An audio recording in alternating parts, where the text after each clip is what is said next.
नमस्कार, जय हिंद। पिछले 25 फरवरी को हूती विद्रोहियों ने अमेरिका का एक तेल से लदे हुए टैंकर पर मिसाइल रॉकेट से हमला किया और उसको नेस्त नाबूद कर दिया। उसी प्रकार से 24 फरवरी को ब्रिटेन का एक कार्गो पर हमला किया।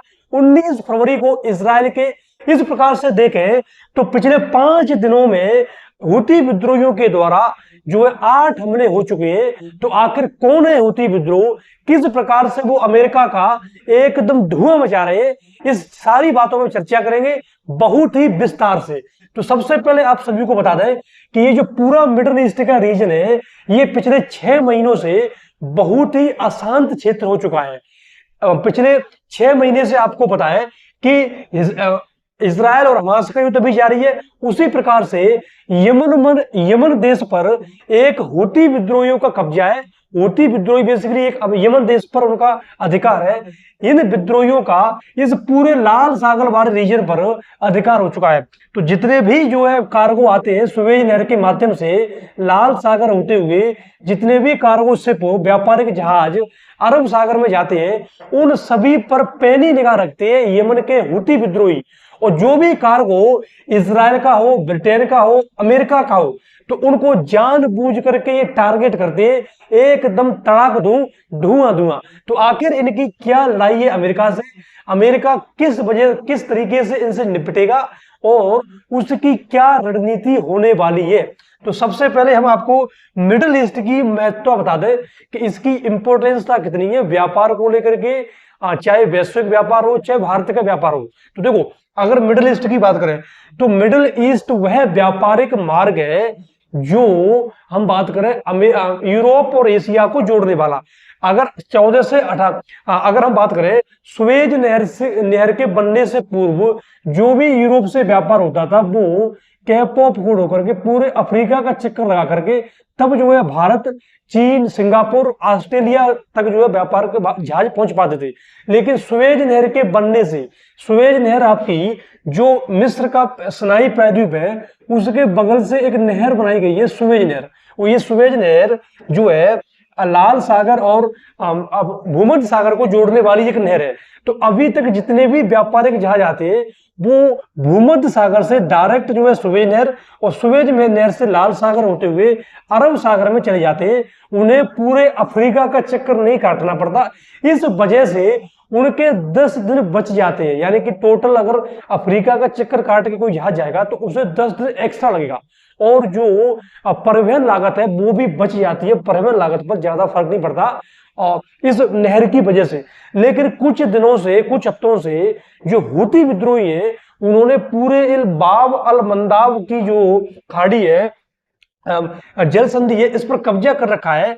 यहां से जितने भी अमेरिकी जहाज जो मेडिटेरेनियन शिपिंग कंपनी है, सबसे बड़ी व्यापारिक कंपनी है, इस कंपनी ने भी हाथ खड़े कर दिए कि भाई साहब जब तक हूती विद्रोह कुछ नहीं होगा तब तक हम यहां से व्यापार नहीं कर पाएंगे।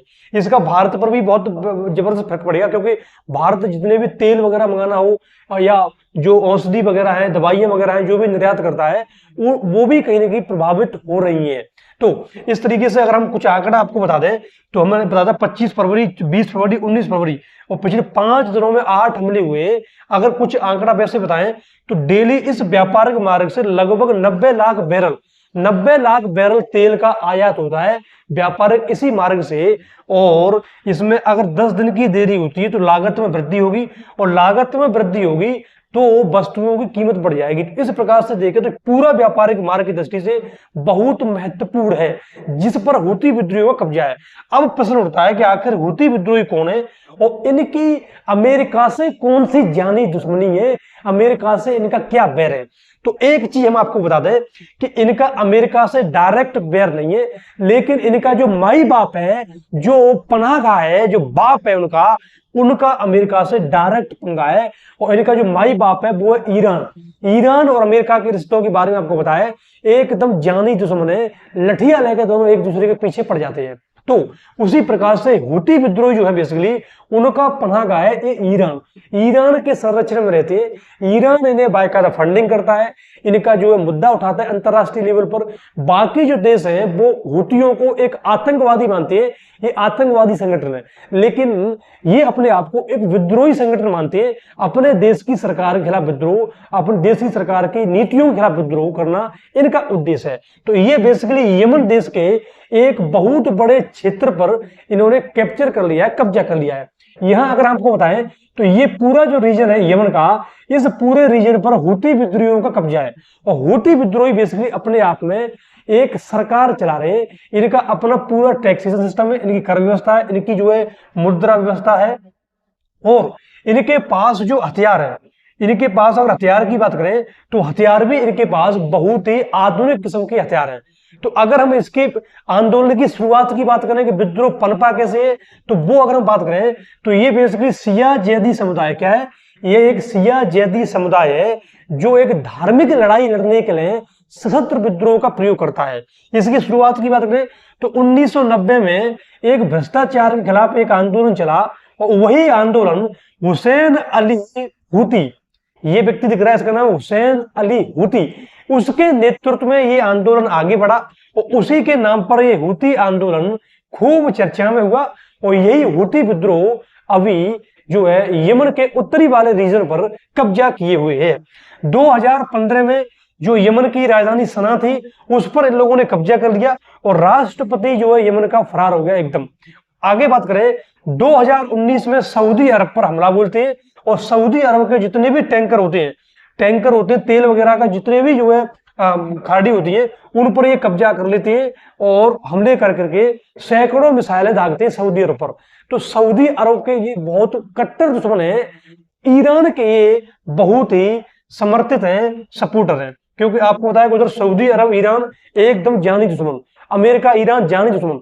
इस वजह से हुती विद्रोह अमेरिका और सऊदी अरब के इजराइल के कट्टर दुश्मन और हमास के जो है कट्टर समर्थक है। इनकी मैं आपको बता चुका हूं, इनके पास खुद का पूरा सिस्टम है, इनके पास जो है मिसाइल सिस्टम है, एंटी मिसाइल सिस्टम है, साथ में ड्रोन, अत्याधुनिक किस्म के लड़ाकू हथियार, सारी आधुनिक चीजें इनके पास है, बढ़िया बेहतर सेना है। इन सबका जो फंडिंग है वो ईरान करता है। ईरान का कहीं ना कहीं फंडिंग करने का उद्देश्य ये कि अमेरिका को किस तरीके से अमेरिका का जो मिडिल ईस्ट में प्रभाव है उसको कम कर सके, है ना। ये आपको दिख रहा है ना भर्रा, इन भर्रों ने पूरी दुनिया में आग लगाई है। ये मान चलिए कि जिस जिस जगह पर अशांति हो रही है, जहां जहां आतंकवादी घटना है, उनके पीछे कहीं ना कहीं ये खिक्कड़, ये भर्रा जो है कहीं ना कहीं उत्तरदायी है। इन्होंने अफगानिस्तान में खूब 20 साल तक झकमराया, वहां भी ये कुछ नहीं कर पाए, तालिबानी फिर बैठ चुके हैं। जो है वियतनाम में इन्होंने खूब प्रयास किया, वियतनाम को नहीं दबा पाए।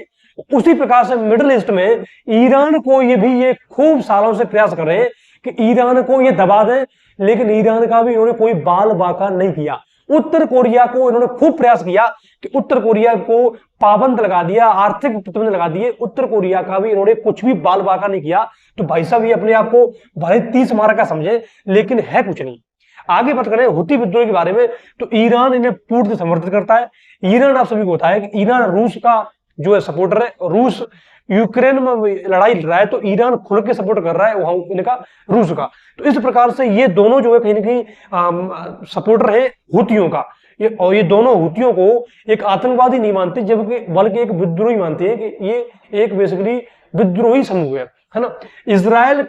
इजराइल और हुतियों का, यानी कि अगर हम बात करें अमेरिका और इजराइल का कोई भी जहाज इस वाले रीजन से जाता हुआ दिखेगा तो ये डायरेक्ट अटैक करते हैं। उसके पीछे अटैक कराने के पीछे रीजन है ईरान का, क्योंकि ईरान खुल के वो आगे नहीं आता, वो खुद आगे नहीं आता, वो हुतियों को, उधर हमास को, उधर हिजबुल्लाह को, इन तीनों को कहीं ना कहीं पालता है ना। और जैसे ही उसे लगता है कि अमेरिका पर कब्जा करना है, अमेरिका के किसी भी नेवी वेसल पर या उसके जहाज पर हमला करना है, तो वो इनको तुरंत कॉल करता है और हुती जो है अटैक कर देते हैं। तो ईरान बेसिकली पीछे से खेल रहा है इनको आगे करके। तो ईरान का कहीं ना कहीं ये बहुत बड़ी चाल है, ठीक है ना। तो इस प्रकार से अमेरिका बेसिकली अगर देखें तो पूरे मिडिल ईस्ट में अशांति का रीजन अमेरिका ही है, और मुझे पूरा भरोसा है भाई साहब अमेरिका कुछ भी उखाड़ने वाला नहीं है। और जब तक अमेरिका इस मिडिल ईस्ट पर रहेगा, अशांति का रीजन रहेगा। भारत की अगर बात करें, भारत का स्टैंड क्या है, तो भारत का जो स्टैंड है वो बहुत ही तटस्थ है, सिंपल है, सादा है। भारत हुतियों को एक विद्रोही मानता है, न कि आतंकवादी। उसी प्रकार हमास, हिजबुल्लाह, जितने भी संगठन है, भारत किसी के खिलाफ नहीं है, ना ये भारत के खिलाफ है। भारत रूस के संग है, ईरान के साथ है, इजराइल के साथ है, अमेरिका के साथ है, और भारत जो है सऊदी अरेबिया के साथ है। तो भारत के साथ सभी है। भारत की जो विदेश नीति है बहुत ही बेहतर जो है कहीं ना कहीं साबित हो रही है। तो इस तरीके से ये पूरा हूती विद्रोह के बारे में, जो कि घटना अभी घटी हुई है पिछले फरवरी में। और अभी मैं आपको बताऊं कि अभी अमेरिका ने एक संगठन बनाया है 10 देशों का। उन 10 देशों की सेना ने हूतियों के ठिकाने पर जो है मिसाइल वगैरह इसका अटैक करना स्टार्ट कर दिया है। तो आगे देखते हैं क्या घटनाक्रम होता है। उसी प्रकार से हम आपके सम्मुख जो है नई नई वीडियो लाते रहेंगे, अगर कोई अपडेट रहती है उस हिसाब से। तो आई होप आपको ये वीडियो अच्छी लगी होगी, पसंद आई होगी, और जो है पूरा सेशन समझ में आया होगा। इसी के साथ आप सभी लोगों को नमस्कार, जय हिंद, जय भारत।